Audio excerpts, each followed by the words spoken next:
What is your worst vice? What's the worst thing you do? Oh, I have a beer every now and then. I have a glass of wine on the weekend. I have a glass of wine every night. I have some fried chicken at least once a month.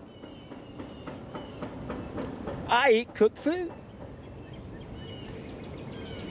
Interestingly and sad, it's most people don't know that cooked food is actually our worst vice. And that's because most people don't understand the ramifications from the very first mistake we made. You've never tried to go back and say, well, if we didn't make that mistake, we wouldn't make that mistake, etc., etc. You have to do that. And when you do, you find out it does go back to one thing. We altered our food. Boy, that's a tough sell, isn't it? Everyone's addicted to it. Why are we so addicted? It puts us under the spell, the hunger spell. It's magical. Watch my videos before, you hear me quote Plato. Whatever deceives men seems to produce a magical enchantment. I call that the hunger spell. Not supposed to feel an all-gone feeling down here. It's supposed to be a watering of the throat. Takes a while to overcome that, not to mention psychologically we still think about things and we're going to crave what we're made out of. So this is a little bit of a difficult journey in the beginning because we crave what we're made out of. It reminds me of that great quote by Emerson. Wasn't the voice of man complaining about this simple natural diet. It was beef and brandy, roaring for beef and brandy. Can't imagine not having beef and brandy, beer and pizza. Horrifying thought for the average person to think that cooked food could cause so many problems, they never want to entertain it. And yet you see people struggle with that all the time. And I mention quite frequently, if you don't understand the raw food, cooked food connection or perspective, you won't understand the solution or anything that's profound. You'll still end up working downstream. Remember, 3 stages of knowledge in my special teaching tool. It's so simple. ABC 1, 2, 3. It's sequential for a reason, to make sure we don't get tricked. So we can take one of the 2 tests we have to pass for logic. And you see people fail that first test all the time because they use a downstream solution. They're treating a symptom, and we have to treat symptoms, but not if they're within our control, if they're lifestyle related. But remember, we can change what we do immediately. We can stop making the mistakes, but we can't change what we got immediately. So there is, in a sense, a way or a need to treat the symptom for that downstream damage. But otherwise, most people don't understand the ripple effect and how they got to go back to the very first cause. You got to ripple effect the hell out of this to get back to the very first cause. And when you do, the first cause is to cook food. It alters our food. It changes who we are. My God, look at the list of things it does to our food. And we think somehow that's supposed to improve it. Where do you get your protein? You lose half of it when you cook it. Why? You're destroying half your protein, you stupid fool. You're so concerned about it. You're cooking it. You're destroying half your protein. That's just the beginning of the damage that cooking our food has. I understand how difficult this is for the average person to even want to entertain. And that's mainly because they don't know what they're missing. That's why I harp on the solid food vacation so much. It gives people a chance to see what they're missing in a very short period of time, about 10 times faster than if you just say, I'm going to embrace a raw food diet. But while you're still eating, it's going to be a tough thing to be 100% right off the bat. So it may take you 5 years to finally do what you need to do that you can do in maybe 3 months. Powerful, powerful, powerful thing we can do when we take a solid food vacation on juices. Powerful, powerful, powerful. Because we get to see the results of not eating dead food. And again, you got to understand, if we didn't make the first of these 5 mistakes, the cooking of our food, we wouldn't be eating the animals. Some idiots want to eat them. They'll eat them raw. God, that's a disgusting thought. Nowhere in my psyche do I want to jump on an animal and start eating it. That's sick and perverted. to even think you'd want to eat an animal. The man who thinks their nourishment depends on meat is in a horrible dilemma. George Bernard Shaw. While we ourselves are the living graves of murdered beasts, why? How can we expect any ideal conditions on this earth? George Bernard Shaw. Always confused about that guy. How can a bad man say good things? Guy was the founder of the Fabian Society in 1884 to usher in a one world collectivist state. Born 1856, died 1950, did a pretty good job of living that long, not eating those animals. Illustrates what we have to do with knowledge from different people. If you're going to stand on different shoulders, do you accept everything they say? You shouldn't. You should question everything. Question myself. You have to. You got to be ready to throw anything out that doesn't fit. And then, of course, some things don't matter, so why waste your time? Useless things. You don't want to waste your time on useless things that aren't going to help get us upstream and correct what needs to be done downstream. So, most people offer downstream solutions. When most people think the answer to this complex, profound question is something to do downstream, like we got to treat the symptoms. We're not punishing people enough, that's why this happens. No. Why is it happening? Got to go upstream to figure that out. 3 stages of knowledge. What we got is downstream. What we think and what we do is going upstream. Knowledge, actions, results. False knowledge, mistakes, problems, diseases, illnesses, ill behaviors within our control. What we do. We are the enemy here, and we're in such a state of denial. It's not the cooked food, John. It can't be the first mistake we ever made. Tell me what the first mistake is then. No one has ever told me what the first mistake is in the second stage of knowledge. I don't care about the first stage and what's in between. There's a lot of pieces in my puzzle that could be the reason why we made the mistake. Irrelevant. Got to correct the mistake. You got to know what it is in the second stage. And that's where we're cooking our food. And that's what creates the hell we got. In the dark age is on the wrong path. 3 stages of knowledge in hell. Cooking our food is what's doing it. Half the protein. How about vitamins and minerals? How about vitamins? 30 to 70%, we lose those. Minerals, well, depending upon your cooking method, you can lose 40% of those. How about enzymes? 100% of those. I'm not even going to say we need those for an argument because there's too much controversy or not enough evidence one way or the other for me to conclusively say that's a good argument. So I like to just throw that out so it can't be thrown back at me. But the biophotons, man, it destroys those 100%. That's the fall of mankind. So it changes their whole mentality. That's why we have to punish people because they're making mistakes. They're committing crimes. Why are they committing crimes? You don't understand. Something's wrong with us. You are what you eat. Why can't you figure that out? Mind-boggling that people are in such a state of denial and their brains are stuck in their taste buds. And they're not even willing to try to take control. How do you take control of your life? Tolstoy understood it when he transcribed that powerful book by Howard Williams, The Ethics of Diet. Wrote that beautiful 25-page essay, The First Step. Did a video on that. You got to watch it. I'll put a link down below. Tolstoy understood what it's going to take for our species to solve our problems. He knew it all had to do with a lack of control. Christians call it self-renunciation. Pagans call it self-control. We don't have any self-control. And what was Tolstoy's solution? What was the first step?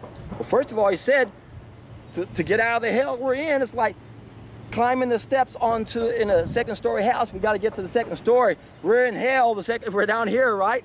We're in in Plato's cave, the 3 stages of knowledge on the wrong path. That's the first floor. You got to climb these steps to get to the second story. There's paradise. First step. Don't focus on the top ones. Oh, look, I'm doing all the top ones. That's what the Christians do. Look at me. I'm doing all the higher virtues. But Tolstoy points out you can't jump steps. You got to start the first step. If you don't have self-control, you don't have anything. And what was our problem as a species? Gluttony. Gluttony. We're eating the wrong food, unnatural food, made possible because of cooking. If we didn't cook our food, we wouldn't be eating animals, wouldn't be eating grains, we wouldn't process our food, we'd be using chemicals. First mistake. Now, Tolstoy understood we were gluttons, but he really focused on that second mistake because he had the misfortune of, our fortune, of actually going to a slaughterhouse and watching the suffering that these animals are going through. Powerful message to show yourself, to actually watch this. But again, Tolstoy understood gluttony, gluttony, gluttony. Oh, I'm not a glutton. Well, how much animal products do you eat? How about dirt? If I ate a teaspoon of dirt, would I be a glutton? Damn right. How much dirt do I need? Zero. How many animal products do you need? Zero. One little mouthful of unnatural food is a glutton because it's not natural. It's too much. And what's the solution when things are controlling us? Take back control. Stop feeding it. That's where the solid food vacation comes into play. That was Tolstoy's first step. But it was on water back then. They didn't have juice extractors. They didn't have the chemicals we have either, which is why we got to modify, for most of us, what used to be considered the best preparation for a better way of life, because you don't put old wine in a new wine in an old container. We got to create a new container for our food. And how do we do that? You take a solid food vacation on water, on juices, take back control. It's a lot easier than you think. I've done over 1,200 days in the last 26 years. I would never do something that I didn't find pleasant. And I can't think of anything I've ever done that's more exciting. Especially when I finally went the distance. It took me 3 months to poop out a 20-pound cesspool that Victor Hugo referred to as the serpent, the intestines. That little squiggly thing moving around there, we eat the wrong food. It's not supposed to have that kind of food in our system. Again, when we cook our food, we're able to eat food we're not biologically adapted to eat. It's not going to have the right bowel transit time. And now we got a slow, stagnant cesspool that pollutes our blood, which then pollutes our thoughts. Oh, John, how can cooked broccoli be so bad? How can it make me evil? It isn't the fall of mankind. You don't understand, folks. Our behavior is like a bell-shaped curve. Some of us can be saints with only 5 senses when we're supposed to have 6. 6? 6? 6. Or 5 and a fraction. I did great with 5 and a fraction senses. I wasn't a bad person. Consider myself exceptionally good. But that changed. It became better. Oh, John, it can't be the fall of mankind. I know the best people I know, they eat cooked food. Some of them eat animals. Again, our behavior can be reflected in a bell-shaped curve. Most of us are in 96% of the middle. On one end, you got the saints, and on the other, we got the psychopaths, and they're the ones that are in charge, ruling everything. And the closer you are to the edge of the bell, the more you can relate to those people. But most of us are in the middle of the bell, like the middle of the herd. We can't relate to the other side. And a lot of us can still behave okay with only 5 senses. But we're not connected like we're supposed to with that 6th sense. We don't know what we're missing. That's why the solid food vacation is so powerful. Because it gives you a taste of what you're missing. But it's only the beginning. You got to keep going. It takes a while to build a brand new body. It takes at least a year to build. We build 99% of our body out of better food. So what's wrong with a little cooked broccoli? Well, it depends where you are, doesn't it? If you've been mostly raw for a really long time and your biophoton levels are about as high as you can get them, I don't see anything wrong at all with that, as long as it doesn't pull you back down into that addiction, which I know what it's like. I've done a few cooked food experiments over the years, and I sure noticed how it affected me, the addictive part of it, how it sedated me. I didn't like it. Glad I went through that experiment, got it out of the way. But for the average person who's sick, everything cooked is a lost opportunity to make their life better, and that's what they need. And the quicker we do it, the better. The quantum leap approach is the best way to do this, not the baby step approach. That's why I like the solid food vacation on juices. So, I hope you've already accepted the mission. If you haven't, that's the hardest part. And what's the mission? Test an idea whose time has come. See for yourself what it's like to correct these 5 mistakes on a permanent basis. If you drank enough juice, you will not be hungry. You got to drink a lot of juice. You got to drink it frequently. Every hour and a half, 2 hours. Beat appetite to the punch. Most common comment I get from my students is, I can't believe I'm not hungry. And I have quite a few people say, I'm hungry, I'm hungry. I said, drink more juice, you stupid fool. What's wrong with you? If you drank enough juice, you can't be hungry. Now, you might have cravings. That's going to happen. Don't mistake cravings. And don't even mistake this down here for hunger. That's a withdrawal symptom. Should go away within several days. If it continues on, that means you're sick down there. It's trying to get your attention. Quit feeding it. Now, remember, the most important rule on a solid food vacation is the same rule no matter what. We give our body everything it needs, and there are 2 groups of needs. So that means when you take a solid food vacation, you got to drink an awful lot of juice to make sure you get everything you need. But if your body's damaged, you might not be getting everything, so you have to be aware. Might not be getting any DHA. B12 levels may be really low. How about your vitamin D? Most people are deficient. How about your sleep? Are you getting any sleep? Do you want to sleep more when you're on a solid food vacation? When you wake up, you want to keep sleeping? Well, hopefully you can. And that's what you should do, because your body heals when it sleeps. Very, very important. And I sure hope you guys can't hear that annoying pounding in the background. How obnoxious is that?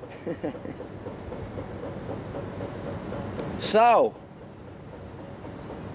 in order to understand things, you have to understand these 3 stages of knowledge. You have to understand about working downstream and how most people's solutions to profound questions are downstream. You got to go upstream and find out why we have something wrong with us. We did something wrong, there's only one thing that could be. Did our air change somehow? How about our water? Come on, man. It's such an obvious answer. It's food. People don't want to accept it. I understand. Again, when it comes to the second test in logic that you have to give people,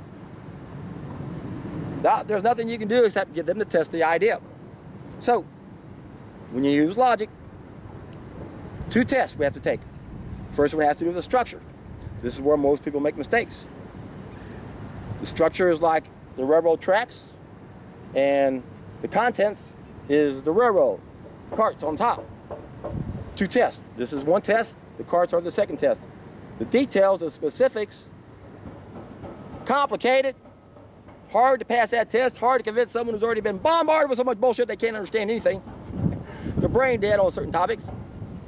The only way to get them to pass that test is to test an idea's time has come. The structure test, that's my special teaching tool. 3 stages of knowledge. That's the track for the train. It's always one way, just like 3 stages of knowledge, always one way. And the mistake most people make when they don't go back to the first cause is they blame a subsequent cause for the mistake. Remember, there's a cause and effect. If we look at the 3 stages, thoughts, actions, reactions, beliefs, causes, effects. The last 2 stages, cause and effect. Ripple effect, effects become cause. Causal loop. Oh, people are cheating. Got to punish the cheaters. No. Subsequent cause. Primary cause. Why do they have the wrong mentality? They're cooking their food that destroys the biophotons. They only have 5 and a fraction of their senses.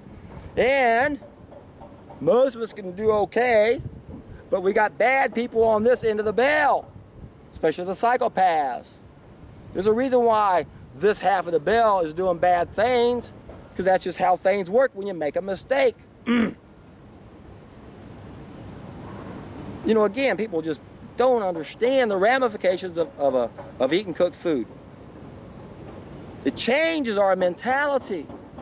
Everything can be put back on this one fact, this one condition, this damaged state that I call hypoheliosis, an abnormally low biophoton level caused from cooking our food.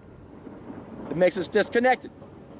We don't feel one with everyone. Some of us are so disconnected we don't care if we hurt other people because we don't feel the connection. Most of us have enough sense that we've been taught not to hurt other people, those in the middle of the curb. And look at these over here, look at them, they're shining examples of how you can still make a mistake and do good things.